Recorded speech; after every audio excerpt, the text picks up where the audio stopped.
Ce que Dieu a préparé pour ceux qui l'aiment, Dieu nous l'a révélé par son esprit. Car l'esprit sonde tout, même les choses profondes de Dieu. Qui donc parmi les hommes connaît les choses de l'homme, si ce n'est l'esprit de l'homme qui est en lui? Ainsi personne ne connaît les choses de Dieu non plus, si ce n'est l'esprit de Dieu. 1 Corinthiens 2, 9, 11. L'intelligence est une faculté extraordinaire que Dieu a donnée à l'homme. Il a pu aller très loin dans la connaissance de l'univers ou dans les réalisations techniques les plus complexes.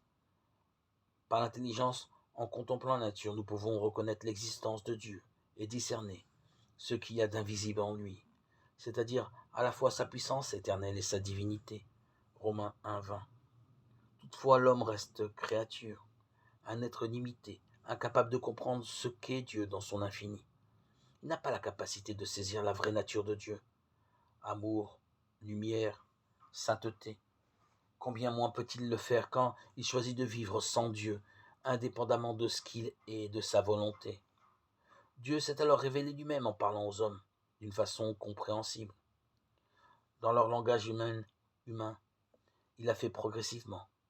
Des hommes de foi ont reçu et transmis la connaissance du seul vrai Dieu. Puis, il s'est révélé complètement en envoyant son Fils Jésus-Christ sur la terre. Par son esprit et sa parole, il se révèle maintenant à notre cœur et à notre conscience. La parole de Dieu ne s'impose pas à nous par une démonstration raisonnée, intellectuelle, mais elle nous présente une personne, Jésus-Christ. Dieu lui-même venu comme un homme, saint et sans péché. Plus encore comme celui qui nous a aimés et s'est livré pour nos fautes.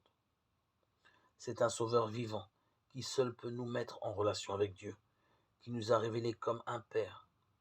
Cette révélation est faite aux petits enfants, non aux sages et aux intelligents. Matthieu 11, 25.